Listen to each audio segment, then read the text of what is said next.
Oh, and I hear a siren. That's yours, I guess. No, or is it mine? I don't think so. Well, Oh, there's somebody's chasing somebody on the river because I live right on the Thames.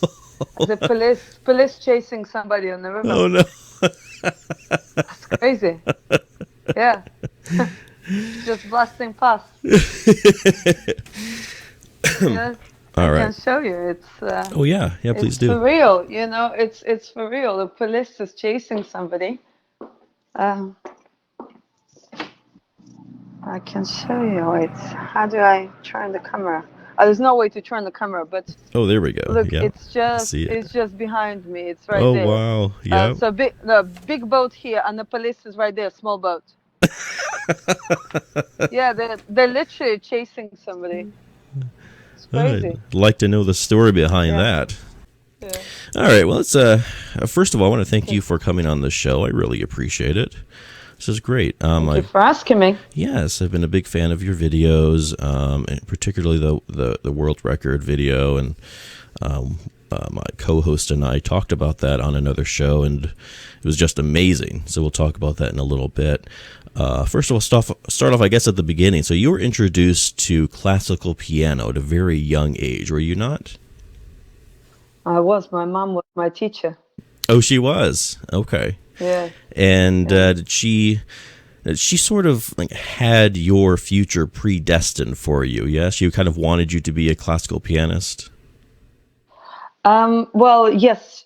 Before I was born, she already had this entire thing laid out with me becoming a classical pianist. Because you see, the problem with her was that she didn't go far enough as a performer, so she had to settle for being a teacher, which she was a little bit ambivalent about. She was an amazing teacher, but of course she wanted to be a stage performer. So she kind of said to herself that if she couldn't fulfill that dream, then she's going to have a daughter named Evelina. She had my name chosen for me before. So she said she will have a daughter who will fulfill the dream of hers. So I always felt like I had no choice. I see. Now, Yeah. did that cause you issues with your practicing? Did you resent it a little bit because of that, or were you okay with that? Oh no, I resented it a lot. I Okay. resented it a lot. And my book that is coming out in the end of the year, I've half written my book and it's been published, but it's in Russian, so I haven't translated it to English yet. But I write extensively on how I was rebelling against this whole idea.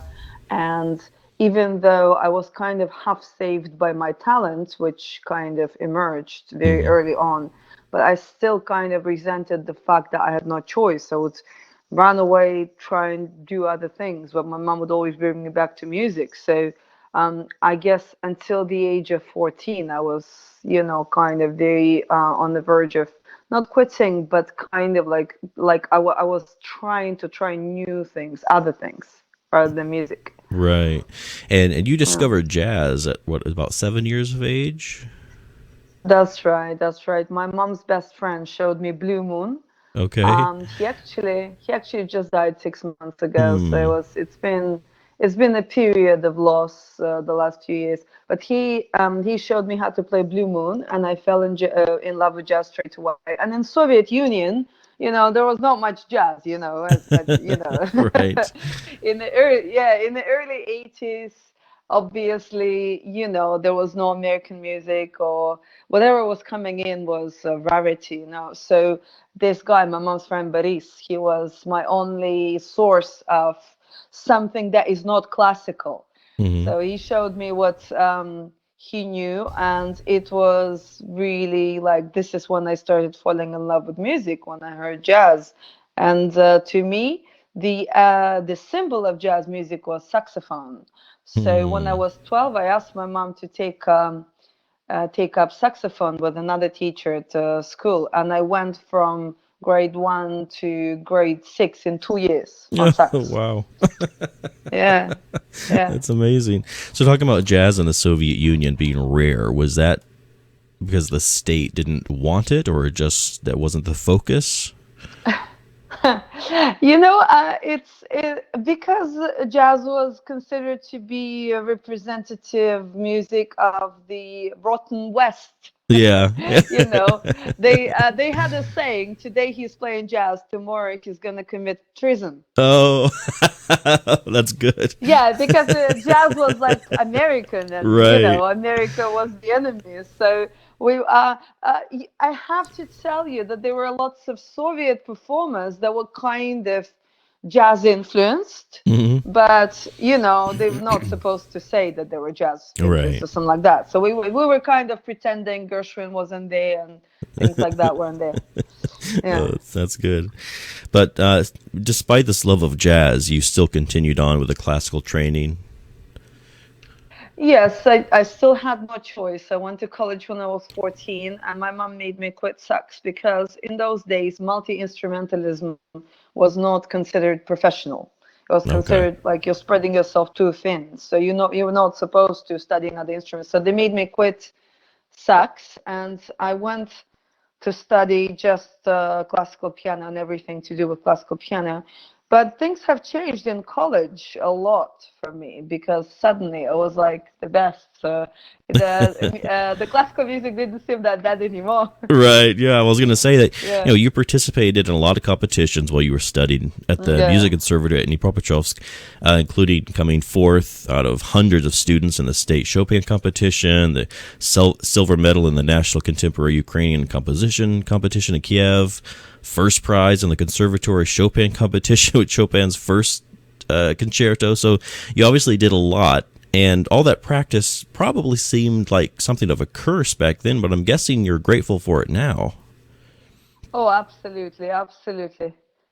I What I figured out is that when I first came to college, everything suddenly became easy for me because I put in like 10 years of such hard work. Hmm. So when I was in college, I became such a brat. I wasn't practicing. I was not showing for lectures.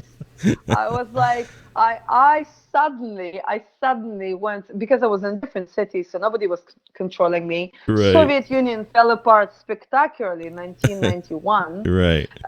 So it was a period of wild, wild west. It was like Hmm. it was like kind of like lone cowboys, people, everybody for themselves. Lots of crime. There was no Hmm. money. It's a miracle I survived in those Yeah. years. But when it comes to the actual academic studies, I was such a brat because I was not even showing up for half the classes, and I was still getting good grades because I would just come in the end of a semester and slay it. It was not hard studies for me anymore. It was Right. it was ridiculously it was ridiculously hard in terms of surviving going through that life. And because I was working since I was 14, 13. That was my Hmm. first job. But when I was in college, I had two jobs and or three jobs. It was really, really hard to survive. But in terms of performing, it was a breeze. It was easy. Right. Well, I mean, in those terms, you kind of already put a lot of that work in early on. Yeah. Um, of course, with all of that practice that you did, that can take a toll on a body, and I think you were no exception. Is it true that you had to perform your final exams in bandages? Yes, yeah, it was ridiculous. Everything came together. When I was 17, I broke my spine, Hmm. and that kind of started affecting my hands. Hmm. And because I was playing so much, there probably would be days where I would play 17 hours a day because I had two jobs or three jobs. So I would play first in college to practice, then I would play at my lessons of accompaniment and chamber music and specialty piano. Then I would go to ballet and I would play for ballet school for a few hours. That Hmm. was my job, my day job. Then I would go to a ballet theater in the evening and I would play, the um, piano accompaniment for actual ballets. And then I would go to a nightclub at 10 o'clock in the evening and I would play till 5 a.m., My jazz and goodness. whatever. Yes, that sometimes it would be ridiculous days. I remember there were even days where, don't laugh, but my hands would play and I would put my head on a piano stand and kind of have a little snooze. Oh my goodness. So yeah, so I played so much that eventually, yes, my fingers and my hands gave up. Yeah. And did you think at that point that your path as a classical pianist might be over? Absolutely. I knew it was over. I knew there was no coming back. I mean, I have a broken spine. I have a repetitive strain injury. I have polyarthritis. Hmm. Everything that could go wrong with my hands and, my top back, it did go wrong. So basically, I kind of, and at that time, the life was so hard and I was so busy and I was so overworked my entire life. I was 19, but I burnt out from working. Yeah. um, from being a classical performer. So at that time, it almost felt like a relief. It almost felt like an excuse to switch to vocals, to switch to jazz. Yeah. Okay. I was going to ask if that was when you started switching over to jazz. Did you receive physical therapy at all to work on like the hand issues and? Back then, I went to see a few specialists, but all of them said that, the damage was so extensive that I will never play classical music again. Yeah. Goodness. Well, over time, I mean, you've clearly come back for it. So, what did you do to? Um, was it just switching over to jazz that kind of saved that dream of piano for you? Oh, I have to say, it's been such a rocking, unexpected road back to classical. So first I switched to jazz singing. Mm-hmm. So for about a year, I wasn't even playing. I was just Okay. singing.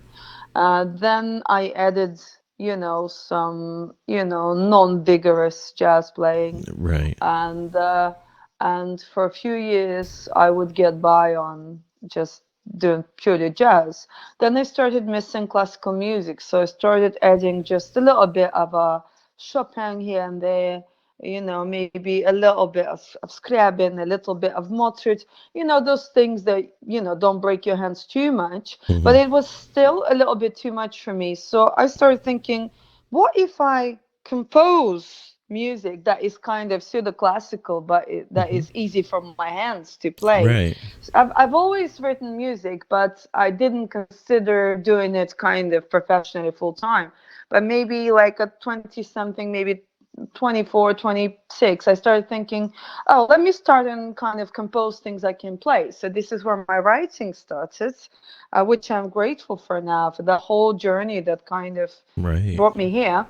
Then what happened? Then I was going on tours. I did lots of cruises. I did lots of tours. So slowly I started introducing all elements of things I could do, which actually became um, um, kind of a thing that made me known, because there were not many people who could seamlessly switch from, singing Summertime to playing Chopin, Right.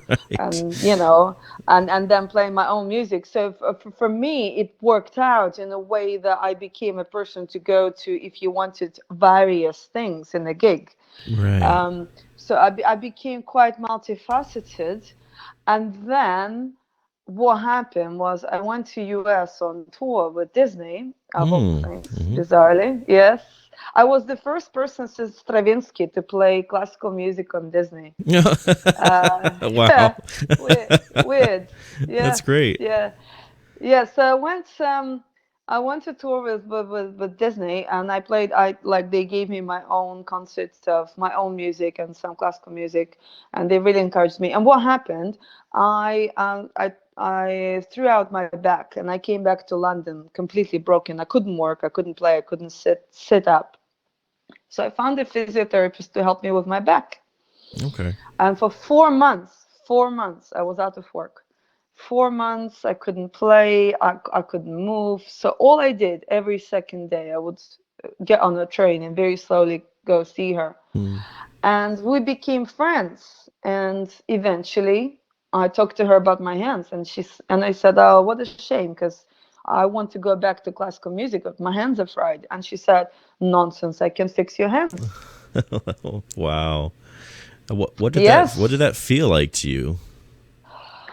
Oh, it was so painful. It was so hard, Hmm. but it felt like a completely new start. I was in my mid 30s, and suddenly I realized, oh my God, like I could have my hands back, and not just to play a little nocturne, but Right. maybe to play a concerto again, or maybe to play a prelude again, and maybe do something a little bit, more technical.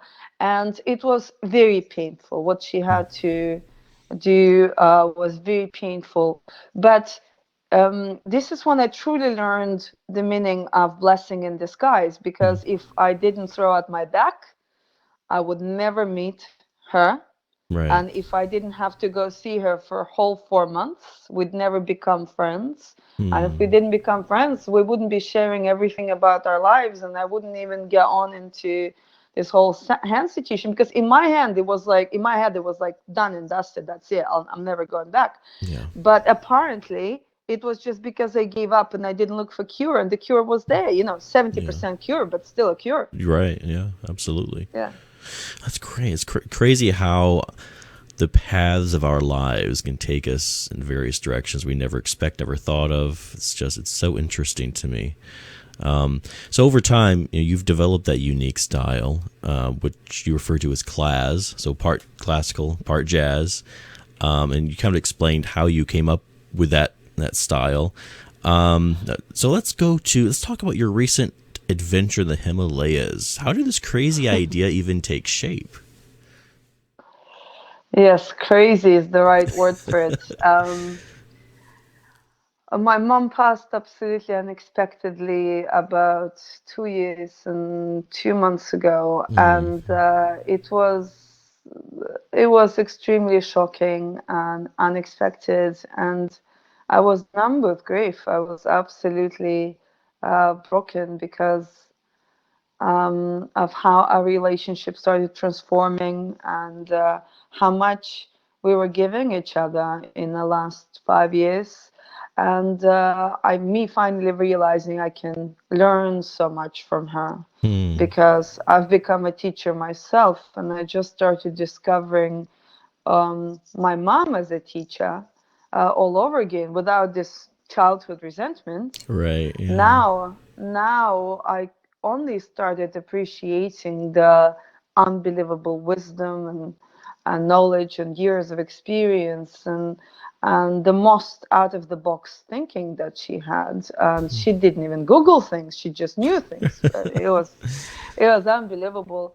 And so when she died, at the kind of time when I needed her the most, actually, and not even on a personal level only, but on a professional level as well. She once again became my teacher, but my mentor.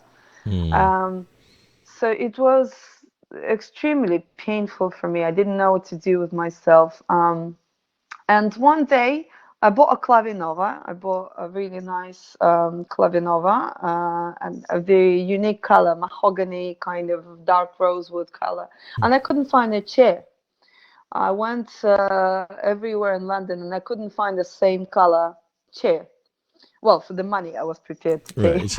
Right. So I thought, let me go to an antique shop. Maybe they have a very unusual chair that I can pair with my clavinova.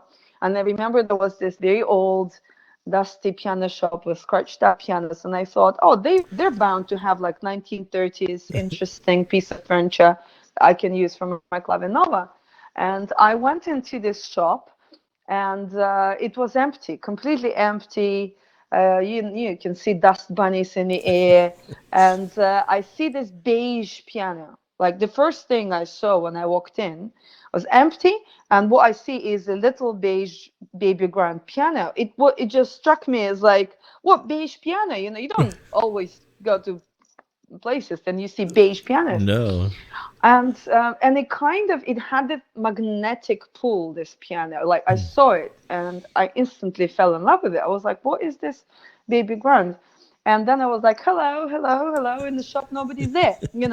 And then this guy finally emerges from the back of the shop, wearing a leather vest, which I found later was kind of glued to his body. Um, every time I've ever seen him, he was wearing this vest in July in London, in Himalayas, and everywhere. It's just the vest with many pockets that obviously is, useful for any repairman or, you Right. know, or that kind of vintage kind of guy. It was a leather vest with lots of pockets. And he came out and goes, "Oh, we're closed," they're grumbling. And I was like, "No, but I just want to ask you about the piano chair." And he got interested. He goes like, "Are you a pianist?" And I'm like, "Yeah, I'm looking for a mahogany piano chair, adjustable piano chair."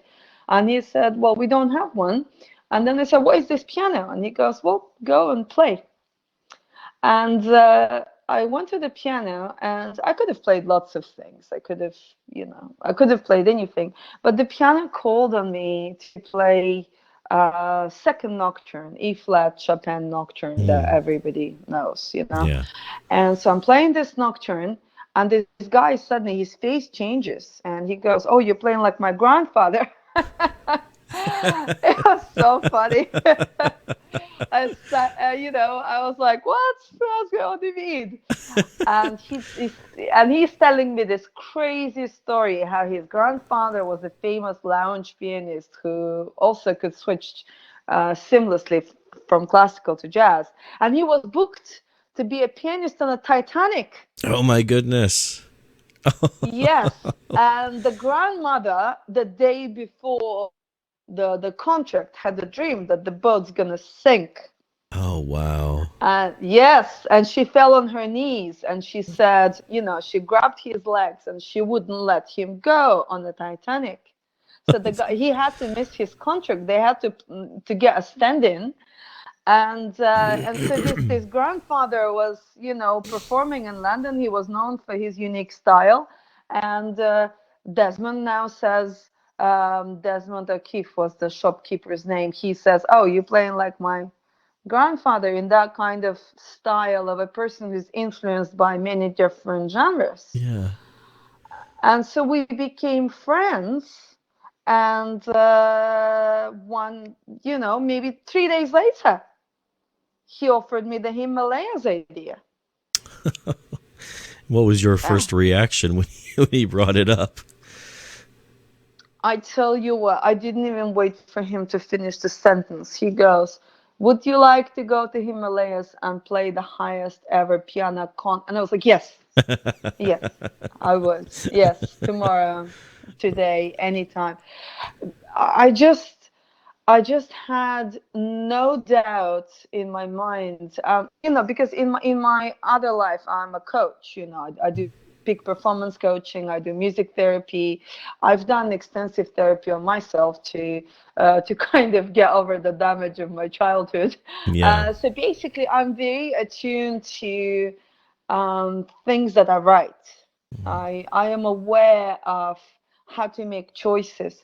And when he presented this idea, even without going into too much details, straight away I knew that was right. Straight away, my heart resonated. And then he proceeded to tell me that we're going to do it for charity, to raise awareness for cystic fibrosis sufferers, to donate the piano to the children of Ladakh, students, young students, teenagers.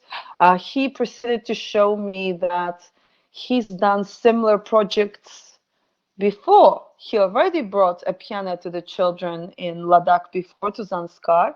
He also brought the upright piano to children of Maputo in Mozambique. Oh wow. Yes, and he also, of all things, he tuned the last piano in Chernobyl in Ukraine. Oh my goodness. What a Of guy. course, I wanted to be involved in something like this. As Right. any artist, you want to be a part of something that is much bigger than anything you've ever envisioned, right? Right. Much bigger than ourselves Yeah, too. Yeah. of Yeah. course, yeah, yeah. Absolutely. Well, you battled cold, wind, rain, snow. So how long did you perform when you were up there? How long was the concert? Um, Well, Desmond always, for some reason, said, I'm only going to last 10 minutes. He said, he always said, oh, you're not going to last more than 5, 10 minutes there. It's only just to like break the world record and stuff like that. We don't need to be longer than 5 minutes Right. to set the world record. And it always seemed strange to me that he was so set on, yeah, 5, 10 minutes maximum. That's it. You're done. I prepared a big program. I mean, I knew I was going to play a concert. For me, it's no point like sacrificing my health and my money and my time and not actually play a concert. So I always knew I was going to play for at least an hour. And overall, I spent at the piano about 90 minutes. Oh my But that goodness. included, yeah, that included setting up cameras. It kind of probably like half an hour of that was just technical kind of breaks. Yeah. I probably played in total for an hour, and that would include warming up and Hmm. trying things. And the eventual documentary, I think you saw it, was about 40 minutes. So that was No. actually the bulk of the performance. But it basically consisted of everything but one tune. So everything on my program but one. I didn't play my Circus of Life, and I actually had to give up midway through a scherzo because I literally felt like I was dying. Well, I could. Yeah. Yeah, I was. You must have been nearly frozen. I mean, with the wind going on Mm. up there and the cold. I don't know. And you weren't You weren't bundled up. It's like you weren't wearing gloves. I mean, it was crazy. I saw part of the video. I was like, I don't know how this person is doing this. Because I've played a little bit of piano, and I know that what your hands are cold. The difficulty of any piece just it increases exponentially. So I was extremely impressed. Thank you so much. Yes. And you know what? Like everything was against me. When I was in London, I bought fingerless gloves just to kind of, and we left them at the hotel. Then I brought like nice little socks to put into my beautiful shoes, and then we couldn't find them, so I wasn't wearing any socks. So my foot was freezing to the pedal because the sole of my red patent shoes was very thin, and pressing the pedals, I couldn't feel my foot, like not even like talking about my fingers, you know. And then I drank all my coffee in my thermos on the way there because it took us nearly 8 hours to get there. So I Right. had like a half a liter of hot coffee, but I drank it on the way. And when we arrived on the mountain, I thought surely they can make me a tea so I can at least hold my hands onto a cup. And apparently, in such thin air, it takes maybe about 20 minutes for the water to boil, right? So at one point, my friends ran to the little hut to make me a tea. That took about 20 minutes. By the time they brought the cup back, it was already cold, right? So I took one sip, and I kind of wanted to keep this tea in my hand, so kind of to keep warming up. But they took it away after the first tune. I've never seen it again. I don't know where. I've never seen that cup of tea again. That cup of tea, I keep seeing it in my dreams because, I took one sip, and they said, "Okay, you play now. We'll hold the cup." And that's it. Never seen it again. And I had the actual gloves. I had actual gloves. So between all the pieces, I would put on the actual gloves, and also I bought the chemical hand warmers on Amazon, the ones that you kind of break and they warm up. Right. Yeah. The problem is they also don't work at 5,000 meters. Really? Oh. They don't work. They don't work. They're like camping. They're for camping. They're for like sea Right. level thing, sea level altitude. So apparently there is not. They have to react with oxygen, and there is not enough oxygen for them Interesting. to react. Yeah. So they were like frozen cold. That is, And oh, only when the car went down to about 2,500, no, 3,500 meters above sea level, that's when they warmed up. And we kind of didn't realize what we were sitting on. Like, why are we sitting on such hot things? And they were like in my pockets warming up, all of them, because we broke all of them. And suddenly they were like all warm about 7 hours later.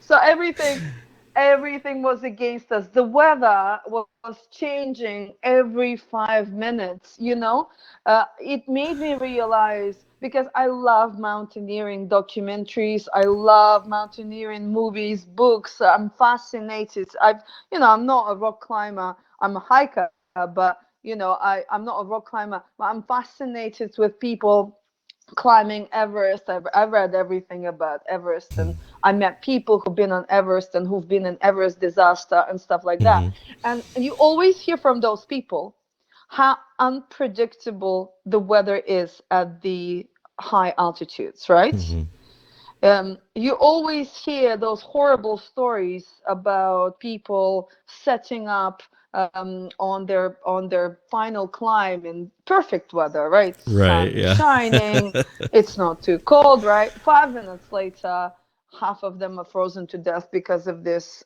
crazy change in weather, which comes without any warning, Mm. right?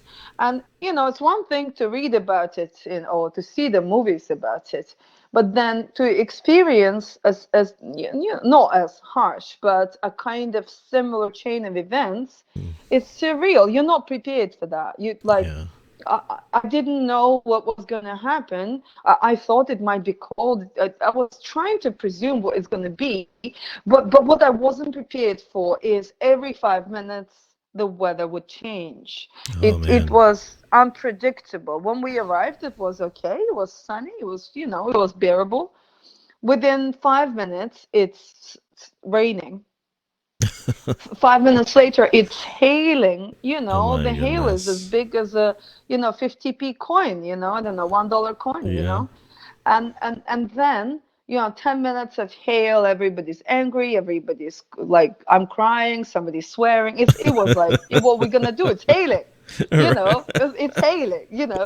I was crying. I was like in the gym crying, and Desmond was swearing. I like a really, we were at the height of a human experience, Right. emotional Yeah. experience, Yes. right? And because we put everything on the line for this, right? And now the weather was going to derail us. And at one point, it looked like the mission was over. I said, I don't care. I'm going to play in the hail. Yeah. But they didn't know how to protect the piano from the elements. So they were coming up with the ideas of how to shield the piano with a car. And I mean, come on, nobody wants to see that on video, Right. So I was very, very, I was very concerned about that. And then suddenly the sun comes out. Suddenly the sun, out of the blue, literally out of the gray of the sky, the sun comes out and it looks amazing, Hmm. but the wind increases. So they put me right where I was supposed to sit. So they put me right in the middle of this pass, right? And I start playing, and the wind is so strong that my chair shakes. I feel the Hmm. tremor. It's really weird because I've been in a couple of earthquakes before in Japan, and it felt like that. It felt like an earthquake. Oh So that wow. through the entire playing, it felt like the piano was shaking, the chair was shaking.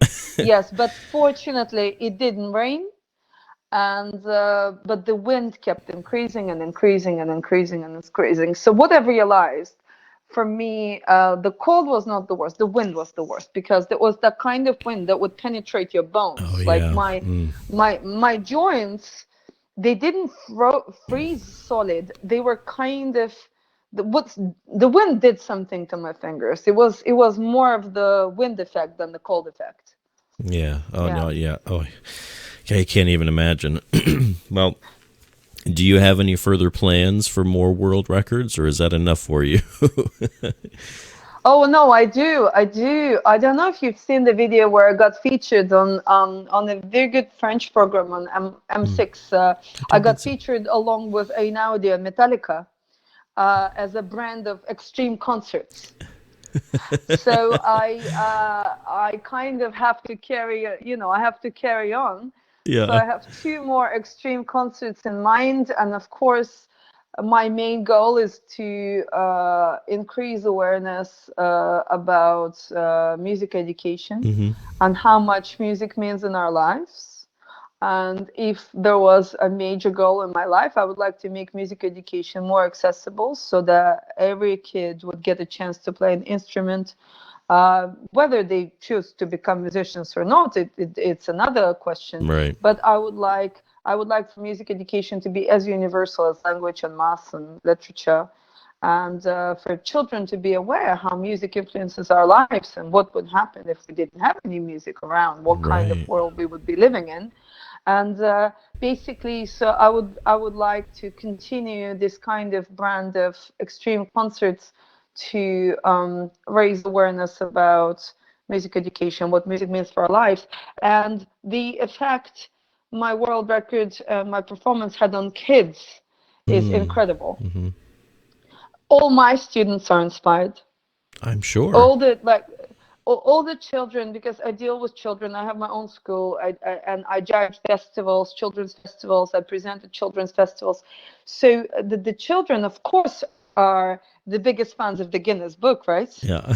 So the children are so impressed, right? And I'm using that to kind of say, the old boring work hard and you get your record, but I'm Yeah. kind of presenting it in a way that is motivating them. And you know what? It is worth everything, because I see my kids playing better. I see so many kids kind of being inspired to the point where I had my little student, just 8-year-old, say, "Oh my God, Evelina, I saw you on the internet, and are you gonna be in the Guinness Book? So you were 16,000 feet highest pianist, and I'm 2 feet highest pianist." He shows at his piano chair, and he goes, "What can I do to be at least 1,000 feet highest Right. pianist?" And I said, "You start with playing scales, Yeah. man. You start with playing scales." And he did. And he did. Wow. That's He goes, "How did you great. get there?" And I said, "I played scales for 40 years, and this is how I got there." And the change in this child's mentality, literally, like now, Evelina said scales, it's scales. Mm. And this is my biggest accomplishment. This is what I think, because my kids are practicing, I'm practicing, other kids who see me, they're practicing, young adults are practicing, my mother's students are calling me all the time, they practice more. So if this is what I've accomplished, then I'm happy, and I think my mom would be very happy.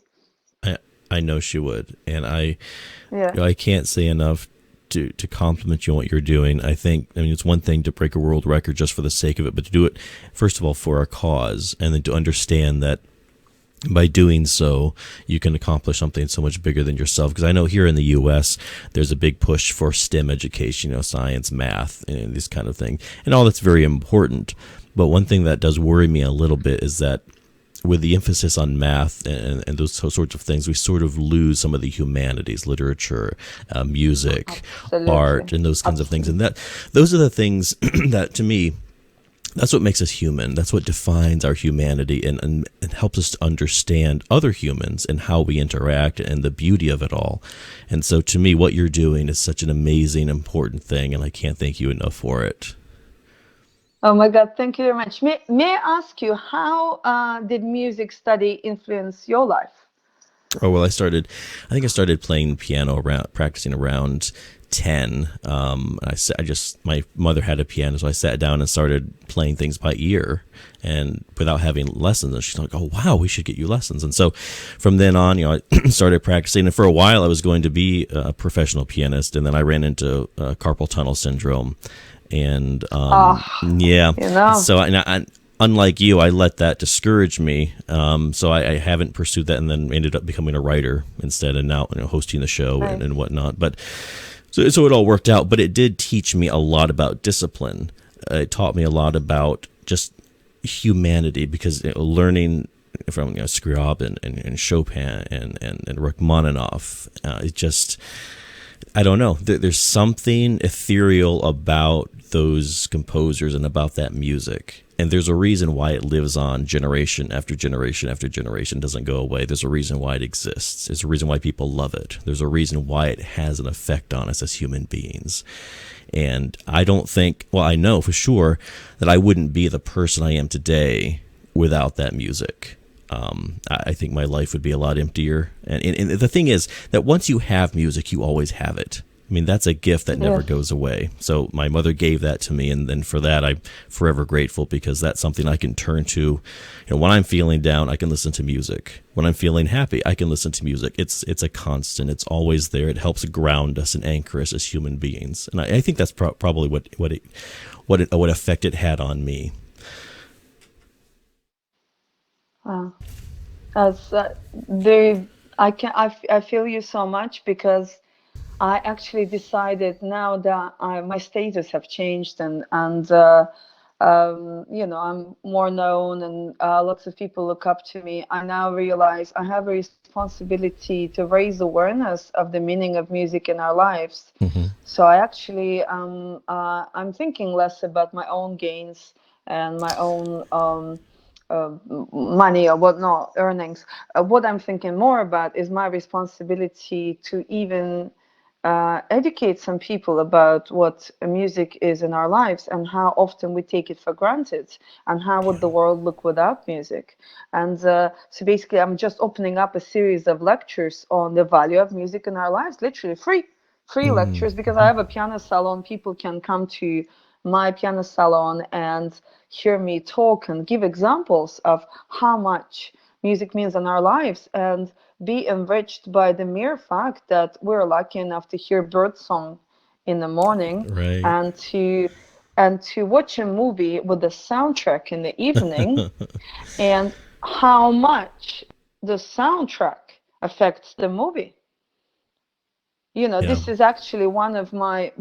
one of my lecture points. You know, if I take a very dramatic movie and play it without the music, then I play it with the original music, then I play it with the Mickey Mouse soundtrack, and you know, see what happens. Right. You know, Yes. see what happens. You know, if you play Schindler List without John Williams music, Yeah. would it It's have the same effect? Never. no. Yeah. It's You know, and lots of people take music for granted. yeah. It's underfunded, it's underappreciated. So basically now I'm taking my life into this direction of service rather than gain. So I kind of, I want to serve in the way I want to. Music is my master, you know, and I want to serve music as to kind of keep telling people what they're getting from it already, and how much more they could be getting from it. Mm-hmm. Right. Because we really don't understand oftentimes what we have until it's gone. And so there's great work you can do to help wake people up before that happens. Well, Evelina De Lain, we've kept you longer than I think I promised, so I apologize for the overage, but it was so fascinating to talk to you. I really appreciate you being here. Thank you so much. Let me take a snapshot of us. Okay. Smile. Oh, I switched it off. I don't know. Can you take, how do you take I will send you one. I'll message it to you once I get this all edited down. I'll send you one. All right.